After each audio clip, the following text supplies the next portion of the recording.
Buenas tardes, gracias por la paciencia, por esperar unos minutos a que toda la gente se conecte. Todavía está ingresando más gente a la sala.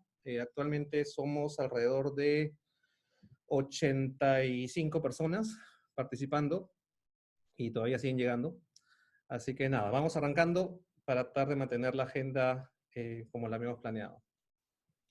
Em, Queríamos dar la bienvenida en nombre de Gramogen, Genética Aviar, Antut, una consultora de negocios, y Babel, una aceleradora de empresas, a esta conferencia denominada Reactivándonos en Avicultura, que busca brindar un entendimiento de dos formas de financiamiento en este estado de emergencia, el Reactívate Perú y el FAEMITE.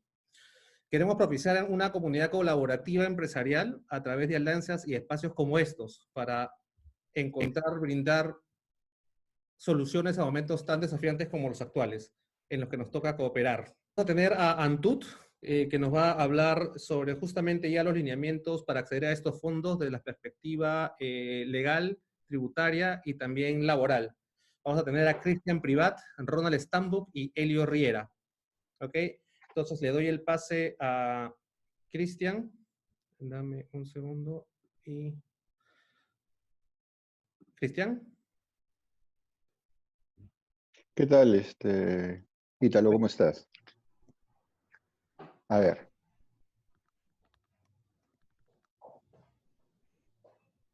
Listo.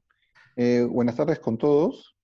Interesante los comentarios que realizó Elmer y un poquito que nos quitó bastante pantalla más adelante porque ha sido muy certero en muchas precisiones que ha realizado sobre componentes y consecuencias que ha tenido este efecto del COVID-19. Bueno, a continuación nosotros vamos a un poco repasar algunos índices o indicadores que ustedes ya manejan, ¿no?, propios del sector avícola, ¿no? Lo primero que podemos visualizar en la pantalla es el comportamiento que ha tenido en los meses, la negociación de lo que es el precio y el precio promedio del pollo vivo, en donde se ve una caída sostenible, una caída aproximadamente del 40 y tantos por ciento en su precio, y sin embargo, se ve una distancia considerable en el precio de negociación de los huevos de corral, en lo que ha generado digamos, un excedente de caja en esa negociación por ser un refugio, ¿no? Y eso contrastado un poco con lo que señaló Elmer también, de lo que es la visión y el análisis que habían hecho a nivel del BCR a través del Macroconsult. Ahora, eso es a nivel de precio de venta. A nivel de costo vemos una relación en cuanto al tema de los costos de materia prima, como es en el maíz, el trigo o quizás la soya también, en lo cual se ve una caída en los últimos meses. Pero, sin embargo, habría que analizar las consecuencias sobre las compras actuales que se vienen realizando, porque no necesariamente esa disminución se ve plasmada en los costos actuales de adquisición. Ahora, entre las características que vemos para confirmar con ustedes y que se han ido manejando en el sector, por ejemplo, es ciertos indicadores como que producción de 1.642 toneladas de carne anual, 51 kilogramos per cápita de consumo, en el huevo 489 toneladas anuales, 239 huevos por cápita, indicadores en el crecimiento anual que tiene el 6% anual, 2% del PBI nacional, 26% en el PBI agropecuario, ciertos temas de contribución en cuanto al canal artesanal del 80% y 20% en comercio tradicional. Ahora, en cuanto a la estructura del costo, la composición de materia prima es sumamente importante porque representa el 80% el maíz y la soya, mientras que el costo laboral puede representar entre el 5 y el 10%. Esto quiere decir que, entendiéndose así, no necesariamente el costo laboral es el que más puede necesariamente golpear. En estructura, estamos hablando entre empleabilidad en promedio de 300.000 personas en promedio de empleabilidad, y acá un poquito entramos a tallar con lo señalado previamente, en el cual hay un 30% de informalidad. Y ahí, próximamente, cuando veamos los requisitos de este proyecto Reactiva y que tienen que ver con la financiación del costo laboral, entramos a tallar con una pregunta, ¿no? Es cómo se va a canalizar, si es que obtienes tú un préstamo de Reactiva, para poder canalizar ese 30% informal, si ese 30% informal constituye un incumplimiento, o cómo el banco va a poder dar cuenta de que tú estás cumpliendo cabalmente en destinar a un costo laboral, siendo un costo laboral no formal. En cuanto a los riesgos del sector avícola, siempre hemos conocido los riesgos sanitarios, el riesgo de la cadena de comercialización interrumpida que hoy determina la disminución del precio del pollo vivo, la probable o posible fluctuación del precio de la materia prima, la presión de los canales entre mayoristas y minoristas.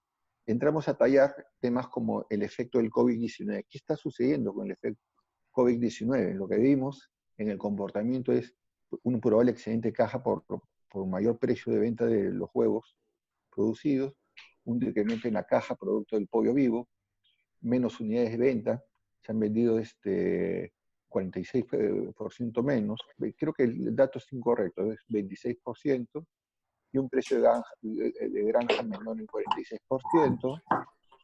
Hay presión por reducción del costo laboral de todas maneras, a pesar de representar el 10%, y se elevan los riesgos de fondeo por la pandemia, es decir, si se va a un financiamiento, el mismo sector ha originado que las tasas de interés tiendan a elevarse.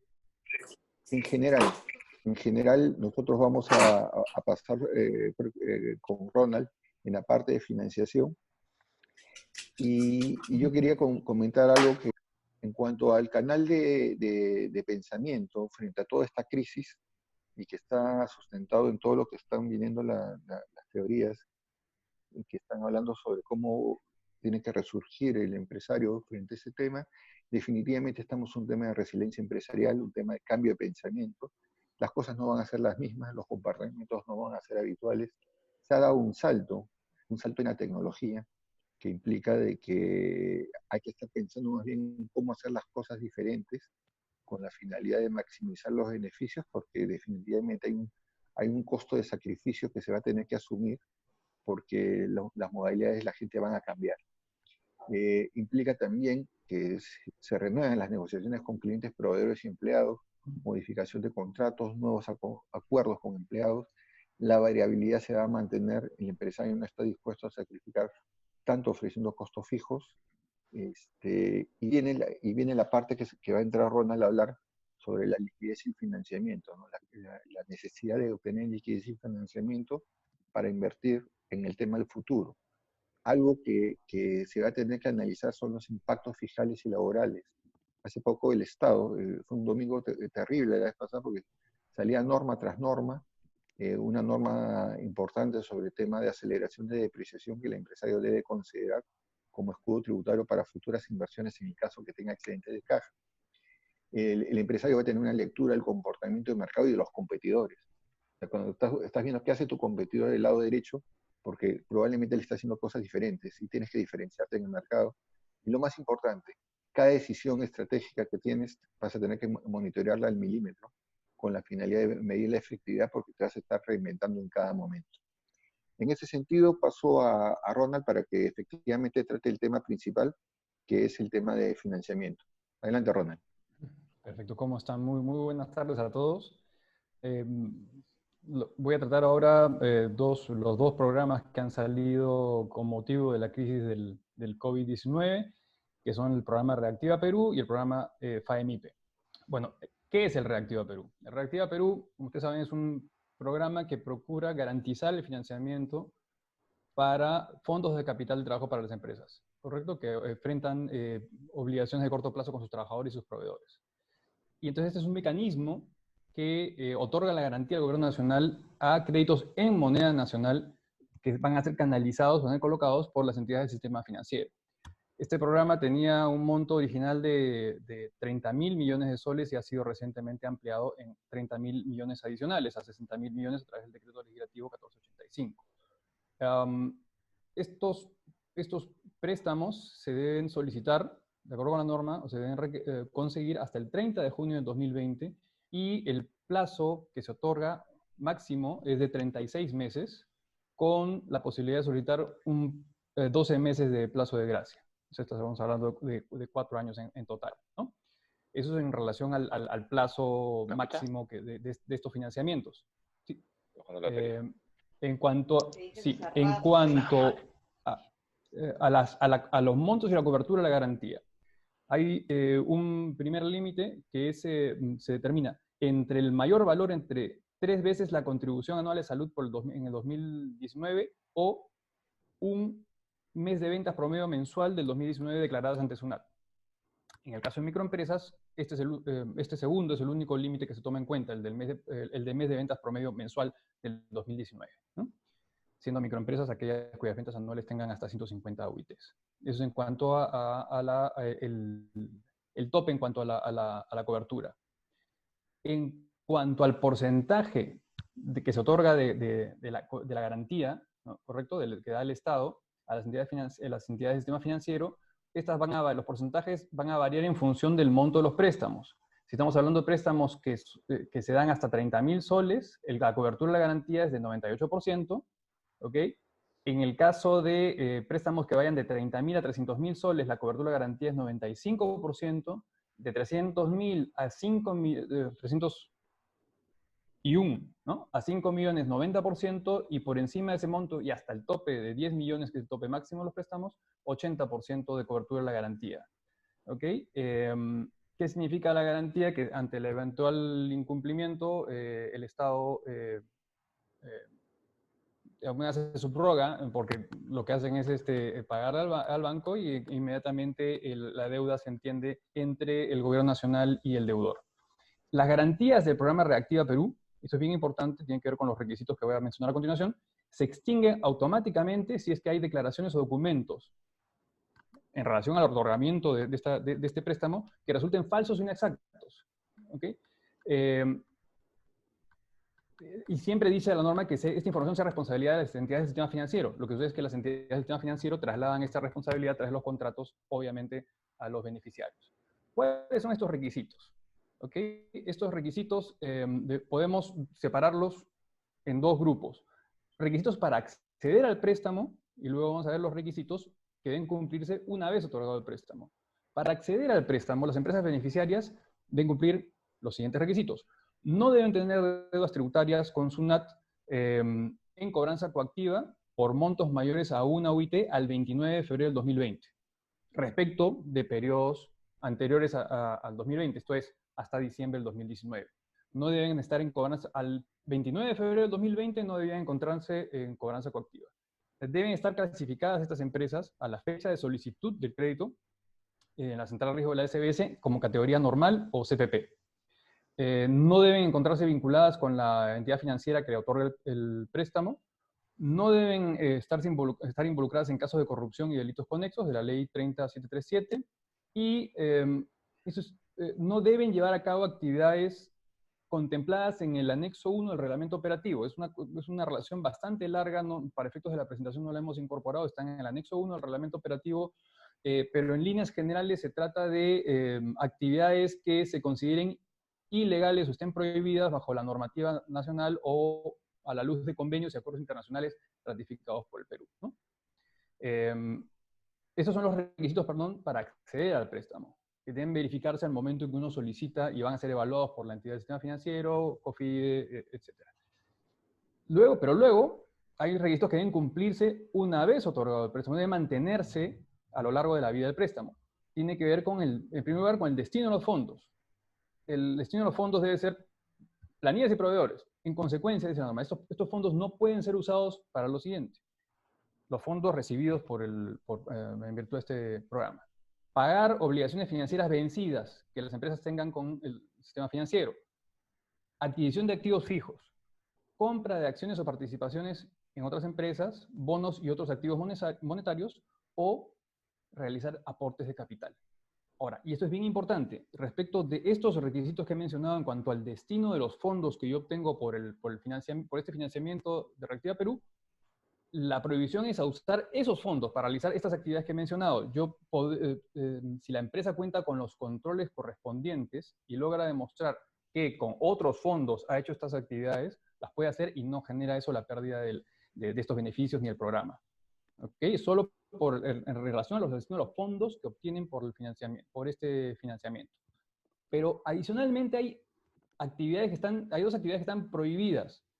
No importa la fuente de dónde venga, o sea, simplemente no las puedo usar mientras el préstamo esté vigente. ¿Y cuáles son estas?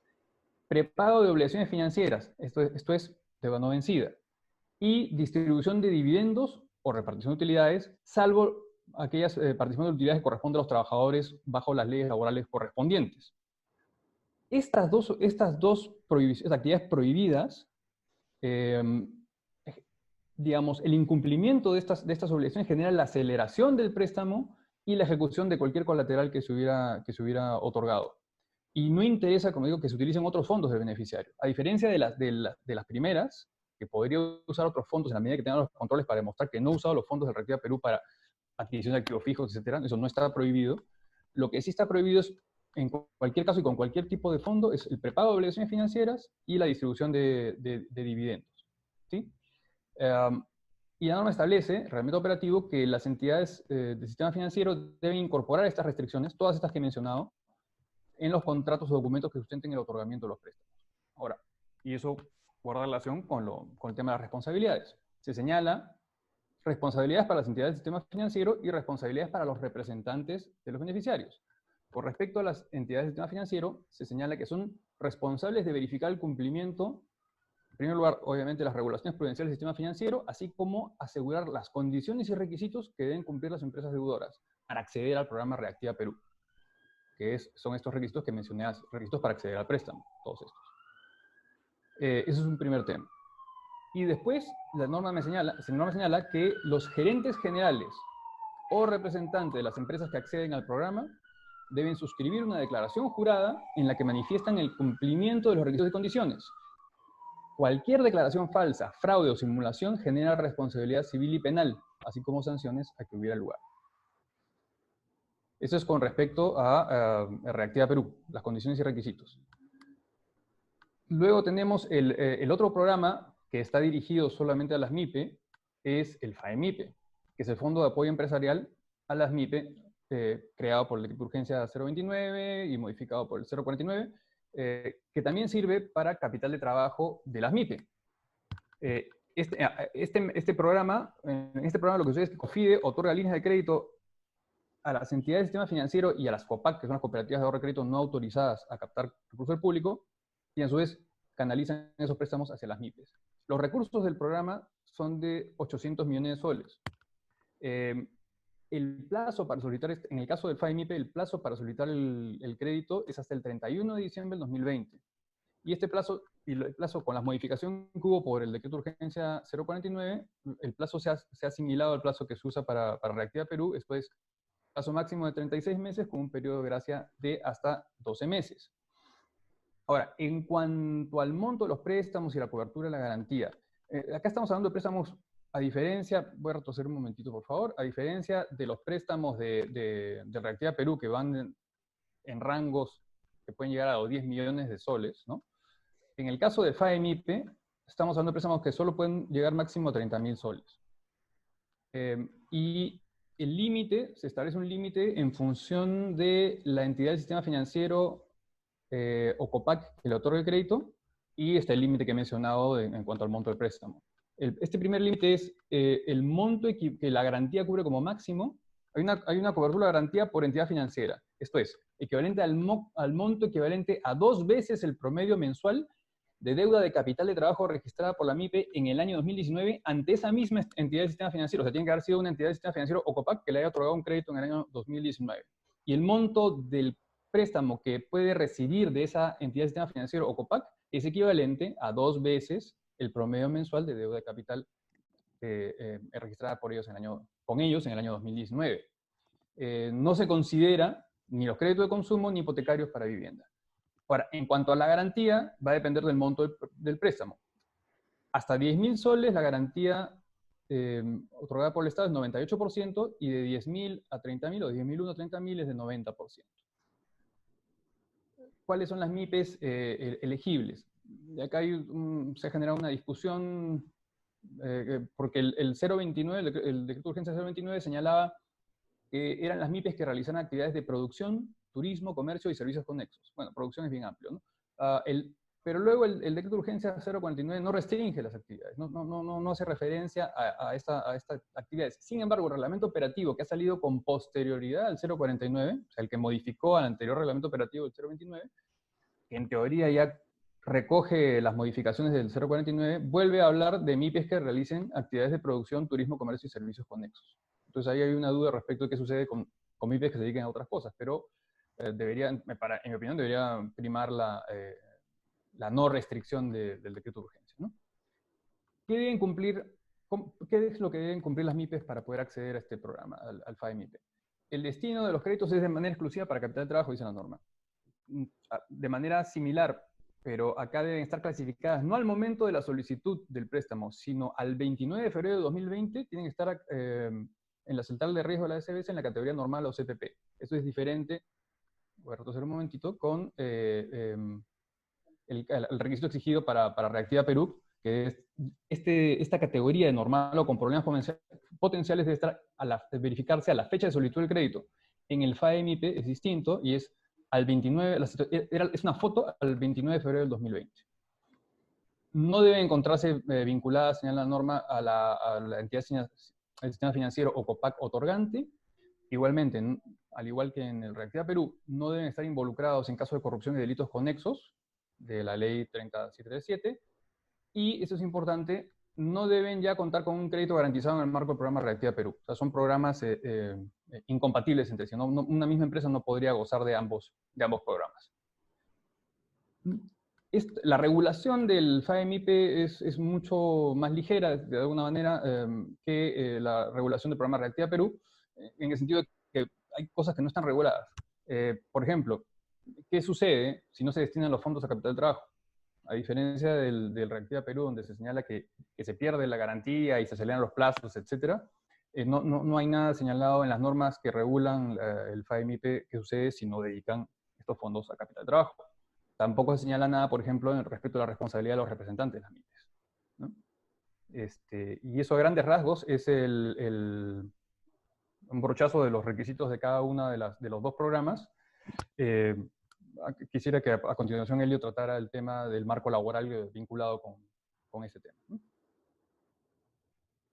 ¿Sí, Elio? Sí, ¿qué tal? Muchas gracias por la introducción. Bueno, me toca exponer lo relacionado al tema legal, ¿no? Y antes de comenzar he seguido con mucho detenimiento las exposiciones previas, y hay mucho que tomar en cuenta, ¿no? Sobre todo en el tema estadístico, ¿no? Es muy cierto la disminución que sufrió el tema del precio del pollo. Es más, ¿no? Y eso es muy importante tomar en cuenta porque después nos va a servir para determinar si las normas laborales son aplicables o no. Lo que señalaba Cristian en relación a esta disminución, efectivamente, es cierta, es real, e incluso es respaldada incluso por el presidente de la APA, que es la Asociación Peruana de Avicultura, ¿no? Cuando concluye finalmente que el precio del pollo normalmente, de lo que estaba $2.66 al tipo de cambio, más o menos bajó primero 1.77 y luego 1.33, pero por otro lado se mantuvo el tema del huevo, ¿no? Porque en realidad las personas se mantenían en su hogar, ¿no? Esto es muy importante porque nos lleva a tomar en cuenta lo siguiente: el sector avícola se ha visto afectado o no se ha visto afectado, ¿no?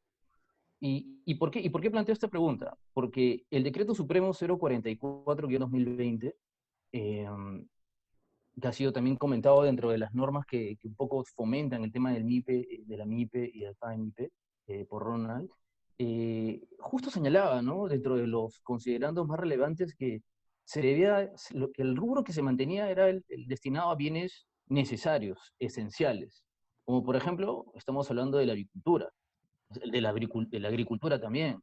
Entonces, ¿este sector ha sido golpeado, no ha sido golpeado? Esa es la primera pregunta que habría que tener, o por lo menos, ¿ha sido golpeado como otros sectores?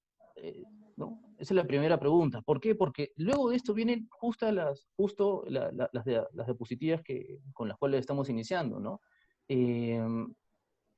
¿Podrían pasar, por favor, a la siguiente? Perfecto, ¿no? Estas normas, estas resoluciones de SUNAFIL, ¿no? Y también del Poder Ejecutivo, ¿no? Están dadas finalmente para los sectores que están netamente golpeados, ¿no? Ya, como dicen los considerandos claros de Reactiva Perú, ¿no? Y del decreto del objetivo 044, son para para mitigar los daños, ¿no?, exponenciales que se puedan dar en estos rubros, ¿no? Ahora, si nosotros vamos al rubro específico laboral, encontramos lo siguiente, ¿no? Encontramos esta flexibilidad que dio el Estado con respecto al tema de la suspensión perfecta de labores, que en principio no se dio, porque lo que se pretendía era que las propias empresas pudieran solucionar estos problemas directamente con sus empleados. Pero en vista que esta pandemia siguió, y en vista que los efectos económicos ya generaron al empleador, el Ejecutivo se vio un poco más forzado, por decirlo así, a aplicar la realidad, ¿no? Y la realidad es que necesariamente tenía que suspenderse por un caso fortuito. Esto es un caso fortuito, ¿no? La suspensión de contrato finalmente obedece a un caso fortuito. Entonces, la segunda pregunta que habría que plantearnos es, ¿este tipo de facultad o en todo caso de subsidios, ¿no?, que da el Ejecutivo se aplica para un sector que finalmente está manteniéndose constante y permanente, como ha dicho Cristian? Esa es la primera pregunta, ¿no? Si el 70% de las, como detalló Cristian en sus diapositivas, en este caso de empleados son formales, y se mantiene esa constante y se mantiene el precio. Y es más, si tomamos incluso las declaraciones recientemente del presidente, no solamente del APA, sino también de SENASA, ¿no? Relacionado, la SENASA es Servicio Nacional de Sanidad Agraria, ¿no? Donde están buscando justamente tratar de exportar la mayor cantidad de pollos, ¿no?, que se están dando ahorita al continente asiático, porque justo en la actualidad nosotros tenemos el COVID, pero también en Asia tienen la gripe porcina, ¿no?, y tienen también el COVID, ¿no? Entonces, no, y esta gripe porcina ha matado la mayor cantidad en este caso, de chanchos y otras, y pollos, ¿no?, y la mayor cantidad de animales allá. Entonces, como estamos sobreestoqueados, justo revisando la diapositiva de Cristian, es que se está dando esta posibilidad, ¿no? Justo el APA, en conversaciones con SENASA, está tratando de conseguir una autorización de la OMS, ¿no?, la Organización Mundial de la Salud, porque en principio no se podrían trasladar, por lineamientos básicos a nivel mundial, no se podría realizar este tipo de exportaciones, porque se presume que estamos en pandemia. Eso es a raíz de la enfermedad de Newcastle, que es el que le da concretamente a las aves, ¿no? Pero la propuesta que se ahorita es buena, ¿no?, por el sector avícola, ¿no? Oye, nosotros podemos cercar un espacio que está bien, libre de infección, y solicitamos que se levante esta restricción para poder exportar. Entonces estamos bien en principio, ¿no? O por lo menos se está canalizando bien. Entonces, en ese tipo de escenarios y en ese tipo de eficiencias también se dan oportunidades. Habría que entender entonces, ¿estas resoluciones de SUNAFIL se están aplicando? Yo considero que no tanto, ¿no? No tanto. E incluso si revisamos específicamente uno ya por un tema de espacio y tiempo, no lo hemos colocado, con cargo a explicarlo después o enviarlo por correo electrónico. Estas resoluciones de SUNAFIL lo que buscan es fiscalizar, supervisar e identificar que no hay infracción. Y si hay infracción, multar. Pero en el caso en concreto, para el tema avícola, no encontramos. Más bien, lo que podemos evidenciar es un protocolo, ¿no?, recientemente dictado. No sé si podemos pasar a la siguiente, por favor. Claro, una más, y luego regresamos a esta, por favor. Perfecto. Donde podemos ubicar en estas normas que se están exponiendo protocolos establecidos para poder fomentar, en este caso, el cumplimiento de las obligaciones, pero no está ceñido a infracciones, no está ceñido a imponer sanciones, no está ceñido a que el inspector vaya. Todo lo contrario, la SUNAFIL para el tema avícola está siendo más flexible. Y es evidente, y es claro, porque no estamos hablando de un rubro como el tema de call center, estamos hablando de un rubro que está netamente fomentado por el decreto Supremo 044, el inicial, donde salió el presidente de la República a indicar que hay cuarentena, pero se mantienen determinados sectores. En primer rubro, este tema, bienes esenciales, ¿no? Alimentos, aves, ¿no?, comercialización de esto. Es por ello que incluso las normas del Poder Ejecutivo, dictadas ya netamente por el Ministerio de Trabajo, ¿no?, y a nivel de SUNAFIL, son lineamientos, son protocolos, ¿no?, pero no son necesariamente como para otros casos de supervisión para el tema de call center, como estaba hablando, ¿no?, o para el tema netamente de verificación de personas que sí tienen que trabajar en oficina, ¿no? No buscan una sanción, buscan más bien fomentar que se cumpla, que se mantenga, ¿no? Incluso uno de los protocolos que están detallados en estas normas buscan asesorar incluso, buscan asesorar para que se mantenga este sector, ¿no? No sé si podemos retroceder a la diapositiva, por favor. Elio, ya vamos un poquito avanzando rápido, please. Y en relación a, correcto, y en relación a esta última diapositiva, trata de resumir esto de acá, ¿no? Este protocolo finalmente destinado para este tipo de emergencias establece 3 cosas. 1, suspensión de plazos, ¿no? No solamente para el tema de suspensión perfecta, sino para los procedimientos administrativos y el tema de la función de trabajo. Entonces, lo que se ha propuesto en el caso en concreto es fomentar, es instruir, es orientar, pero no son, como podemos evidenciar, nada punitivos, porque este sector está siendo fomentado por el propio Decreto Supremo 044. Eso es en línea general, es el plano laboral respecto al tema avícola. Correcto. Yendo al slide sobre las oportunidades y ya yendo a la parte final para la conclusión de la presentación, rescatamos algunos temas importantes que luego le vamos a dar forma, ¿no? El primero es sobre la oportunidad de que existe un importante escudo tributario con esta norma de depreciación tributaria, que acelera, si antes tú tenías una depreciación para edificios y construcciones del 5%, te está señalando de que si tú inviertes en este año, va a tener una tasa acelerada del 20%, con lo cual cualquier empresario que tuviera excedente de caja podría tener un importante escudo tributario para pagar un menor impuesto a la renta. El otro tema es la posibilidad de que esos fondos de reactiva que se obtengan, en el caso que se obtengan, puedan ir directamente a financiar el pago de planillas y el remanente poder destinarlo, ese remanente que quiere decir la propia operación propia, destinarlo a otras actividades para hacer más productivo el vínculo, analizar la compra larga de materia prima, lograr un análisis laboral con la finalidad de poder encontrar y mitigar cualquier clase de sanción por parte de la SUNAFIL en el futuro, y sobre todo en los temas gremiales que son tan importantes, evitando cualquier clase de impacto. Ahora, cuando vamos al mecanismo, lo que quiero rescatar fundamentalmente, porque esta es la parte que contribuye bastante, es las compañías generan, mecanismos en los cuales necesitan obtener ahorros tributarios. Han habido una serie de dispositivos tributarios que después Ronald lo va a señalar, no soy experto tributario, que tienen que ver con suspensiones, con depreciaciones aceleradas tributarias, pérdidas tributarias arrastrables que tienen un año más de poder ser utilizadas que el periodo convencional, portales virtuales que agiliza el periodo de escritos y solicitudes tributarias y prórrogas que son muy relevantes en el análisis en contexto. ¿Por qué lo pongo? Porque cuando estamos hablando de financiación, no solamente tenemos que hablar la financiación desde el punto de vista de lo que es cash de un proyecto reactiva, sino también la financiación desde el punto de vista tributario, que te ayuda a tener un menor impacto de caja en el año corriente. Eso es lo primero. Lo segundo es que entramos a conceptos. Cuando nos dicen a nosotros la palabra de que reactiva está asociado a pago de planillas, hablamos de la informalidad. ¿Hasta qué punto los bancos van a aceptar la parte no formal? Porque todo lo van a aceptar lo que viene del PLAME, vía planillas. Y la parte que es remuneración, pero que no viene por PLAME, ya sea por tercerización, por cualquier clase de recibo, ¿cómo lo va a evaluar el banco?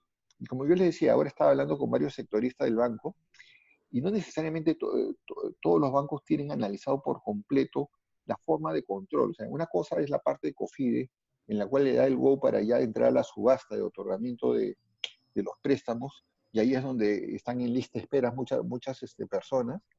Y otra cosa es el cumplimiento de la ley en el rol del periodo de pago, porque lo que tiene que cumplirse es que la canalización de esos fondos esté destinada casualmente al pago de pagos laborales.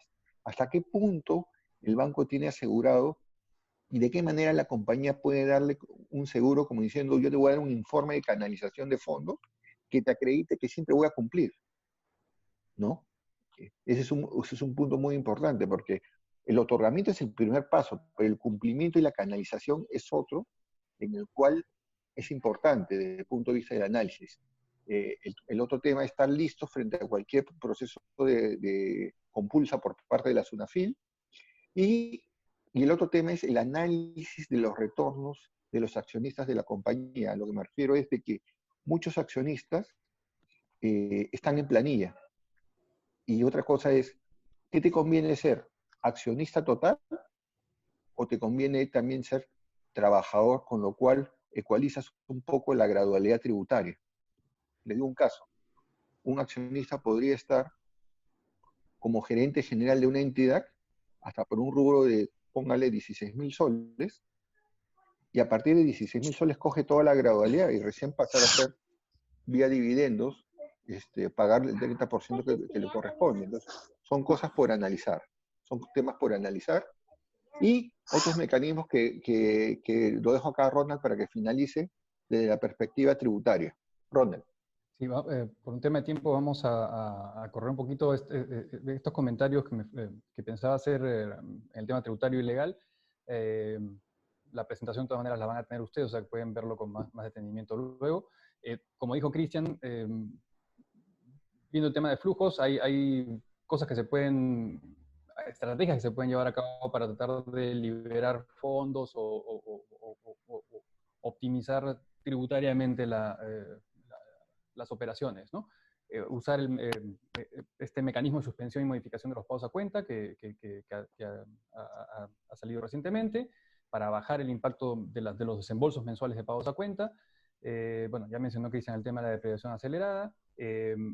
Eventualmente acceder a este régimen de fraccionamiento y aplazamiento tributario que es más beneficioso que el normal. Y esta otra norma de pérdidas tributarias que, bueno, pudo haber salido mejor, pero lo que hace es extender el plazo para las pérdidas que se generen en el 2020 y 2021, se extiende por un año más el arrastre, normalmente en el sistema del arrastre de 4 años se traslada a ser 5 años. Y bueno, y hacer uso, en el caso, por ejemplo, las MIPES, hacer uso del mecanismo de la prórroga del IGB, ¿no? Esa de 90 días, adicional a la prórroga que ha habido para todo el mundo a nivel para los pequeños, a nivel de los vencimientos de los impuestos, sino ese es el régimen que de alguna manera permanente que me permite a mí, siendo MIPE, patear por 90 días el pago del IGB, ¿no? Y esto es lo que quería comentar, que es bien importante desde el punto de vista legal. Hay que realizar una labor de llamamos aseguramiento legal, para verificar, esto es en el caso del Reactiva Perú, el cumplimiento de los requisitos y condiciones que se deben mantener a lo largo del préstamo. Primero, mantener los fondos recibidos en una cuenta separada para poder controlar propiamente su empleo y que pues no digan que no se ha usado para los fines digamos, correspondientes. Obviamente, leer con detalle el contrato con el banco y las obligaciones asumidas, ¿no? Identificar si alguna de mis actividades, porque puedo tener varias actividades, pudiera estar dentro de las provisiones del anexo 1 de la norma, ¿no? Del reglamento operativo. Revisar los estatutos de la empresa para evitar, digamos, ciertas disposiciones que pudieran dar lugar a incumplimientos. Hay algunas empresas, sobre todo más grandes, que podrían tener alguna obligación estatutaria de distribución obligatoria de dividendos o acuerdo de accionistas en ese sentido, o mayorías requeridas para acordar prohibiciones de la distribución, por ejemplo. Ese tipo de cosas corporativas o societarias hay que mirarlas antes de solicitar para ver si se solicitan o no. Identificar actas que pudieran estar desfasadas, referido a vigencia de poderes, acuerdos de distribución de dividendos que se hayan tomado antes de estos hechos que estén pendientes de ejecutar, porque en ese caso sería conveniente ejecutarlos antes, ¿correcto? O distribuir antes de solicitar el préstamo. Porque es una actividad que no debo realizar a lo largo del préstamo, ¿correcto? E incluir en los manuales de funciones del cumplimiento restricciones de los programas de reactivación, o sea, obligaciones de los funcionarios de la empresa, introducir sanciones en los reglamentos por el incumplimiento de las restricciones. Y, como decía, los pagos de dividendos solo pueden tener lugar antes de la vigencia o antes del otorgamiento del préstamo. Entonces, si es que tienen ustedes una recomendación, si ustedes tienen dividendos pendientes, si tienen la caja para eso, es mejor repartirlos antes de solicitar el préstamo. Y eso es. Listo, Santiago. Adelante, gracias. Bienvenido. Buenas noches, amigos. En esta oportunidad Les agradezco su asistencia. Me toca hacer el resumen. Vamos a un poco enfocarlo ya con números, que es creo que lo más fácil de entender todo esto que está sucediendo. En el caso de huevos, estamos hablando que tenemos una proyección de 480 toneladas al año, y esto es parte de lo que en estos momentos se está desarrollando. Eso implica un consumo per cápita más o menos alrededor de 14-15 kilos de huevo por persona. La tendencia del mercado como parte de esta proyección es la que se ha favorecido. ¿Por qué? Porque el huevo ha cumplido un rol que ha sido una parte apoyada por el Organismo Mundial de la Salud, donde decía que el huevo te ayudaba a generar anticuerpos. Pero también ha sido un producto que tiene las características de ser un producto versátil para el transporte, almacenamiento, preparación, y bajo estos conceptos es fácil de manipular. Entonces nos dio la ventaja como característica comparado al pollo. La tendencia, estamos hablando que va a ir un crecimiento por lo menos de 20%, si no es más. Eso significa que lleguemos a producir alrededor de 560 o 580 toneladas al año, que de ahí va a ir más o menos un incremento de 14 kilos a 17, 18 kilos per cápita. Ojo, esto es una posición bastante interesante como sector favorecido. Si vemos el perfil del pollo, el pollo es un producto que tenía una oferta más o menos de 70 millones de pollos al mes. 70 millones. De estos 70 millones se dicen que es un 30% para brasa o un 35%, adicionando a esto los catering de alimentos y aquellos que preparan menú y restaurantes. En números, hablamos de los 70 millones, alrededor de 50 millones iban a los mercados de abasto como pollo vivo. El resto se beneficiaba y iba a través de las cadenas de pollerías. En resumen, de la noche a la mañana, ese 30% o esos 20 millones que estaban en granja que deberían de ser beneficiados, se quedaron. No fue ningún pollo, cerraron los restaurantes, cerraron las pollerías. Y había en granja los otros 50 para los mercados de abastos. En los mercados de abastos hay un comportamiento del consumo diario o interdiario del ama de casa que va con un presupuesto y representa prácticamente una actividad diaria, continua, con una frecuencia muy alta. Eso también se paralizó. ¿Y quiénes van en este nivel de demanda a los mercados de abastos? Podemos hablar que es muy probable que sea ese 70% de informales de PDA activo, que son los que prácticamente participan. Son gente comerciante, transportistas, eventuales en la construcción, que en una u otra forma tienen un jornal diario y sobre eso la ama de casa hace su presupuesto y va a comprar. Y dentro de eso tenía la prioridad del pollo. Pero al cambio de toda esta estructura, se cae. Se ha mencionado que alrededor de un 46% de ese pollo del mercado de abastos se cayó. O sea, estamos hablando de esos 50 millones, alrededor de unos 25, 30 millones son los que entran al mercado y los otros se quedan en granja. En resumen, ¿qué cosa es lo que hemos visto? 50 millones en granja y 20 millones salían al mercado. Eso como perfil para cualquier empresa es una quiebra. Tengo una inversión tan alta desde las reproductoras. Tengo productos que están en planta de incubación, que son 3 semanas de incubación. Y tengo pollos en granja, que son 5 o 6 semanas para salir al mercado. Todo eso no se puede paralizar como una fábrica de calzado o de telar. Eso tiene que continuar. ¿A dónde va? ¿Cuál es esa boca de salida que se va a representar? Ahora estamos hablando de una reactivación. O sea, estamos hablando de los 70 millones, ahorita estaremos andando en ¿cuánto? ¿En 35 millones? De repente menos. Entonces, lo que tenemos que ver es que nosotros como empresa, si hablamos del producto huevo, tiene todo un nivel de soporte y de asumir obligaciones y poder acceder a esos préstamos que se están dando. Pero como empresa de producción de pollo de carne, es de alto riesgo.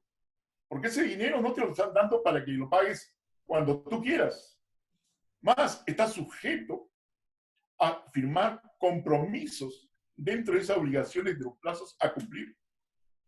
Y lo veo muy, muy, muy duro. O sea, están viendo que como si fuera una empresa que yo la pago y la vuelvo a aprender y funciona bajo ese término.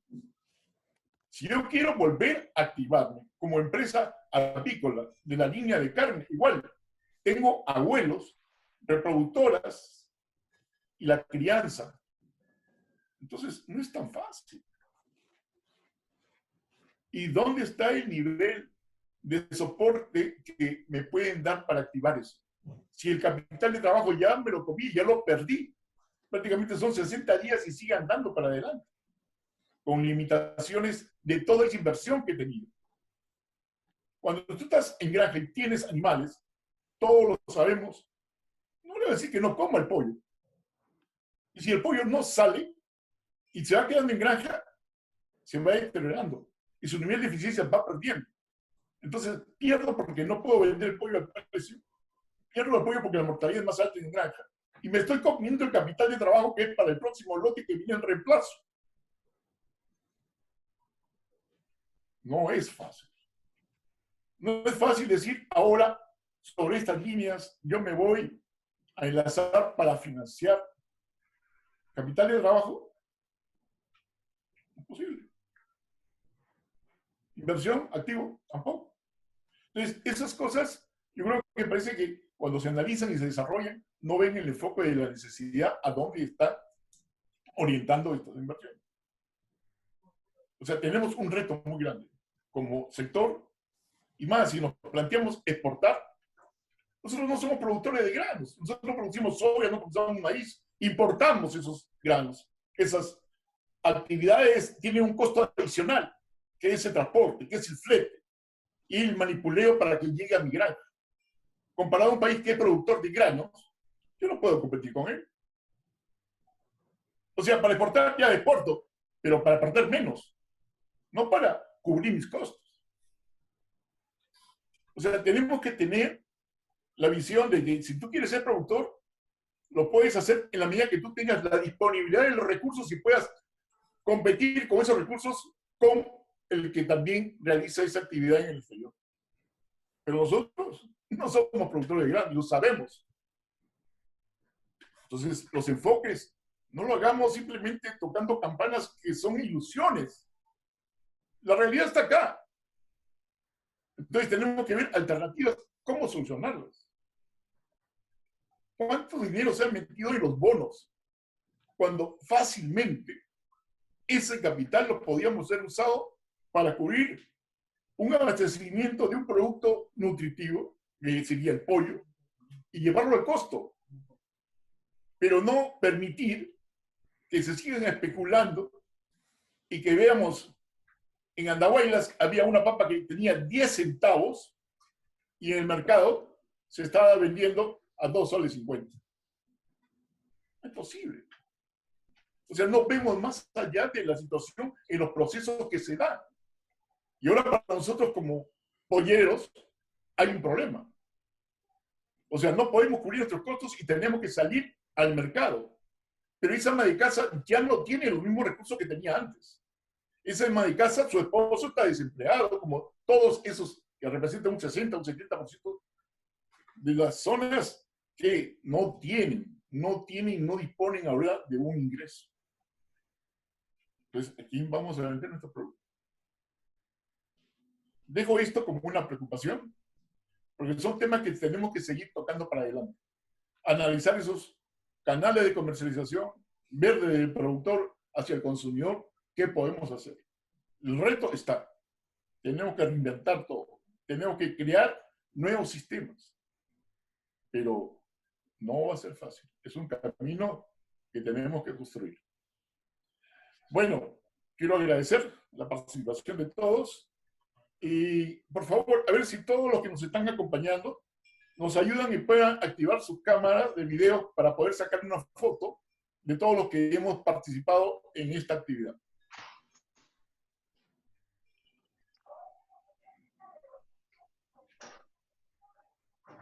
Estamos... A ver.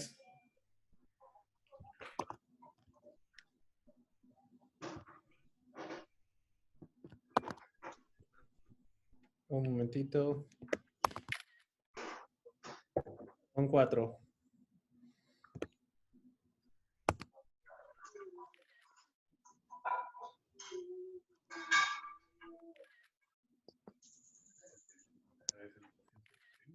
Listo. Ya estamos. Gracias, Santiago. Gracias a ustedes. Entonces, nada, nos vienen tiempos difíciles y retadores. Espero que la conferencia les haya servido para reflexionar más sobre cómo tratar de sobrellevar todas estas circunstancias. Gracias a todos por haber estado en la conferencia. Lo que sí les quería contar es que les vamos a enviar a todos la presentación que ustedes han visto, que me la están pidiendo por chat varios. Después le vamos a enviar el enlace con el video para que vean el detalle de lo que se conversó. Y en algún momento también les estaremos enviando una pequeña encuesta para que nos ayuden a mejorar en las siguientes conferencias. Y sin mayor tardanza, muchas gracias por todo y nos vemos en la siguiente. Hasta luego. Hasta luego. Hasta luego, muchas gracias. Chao, chicos. Gracias a todos. Chao, muchachos. Gracias, Santiago. Gracias. Suerte. Cuídense. Muchas gracias. Gracias. Muchas gracias. Hasta luego.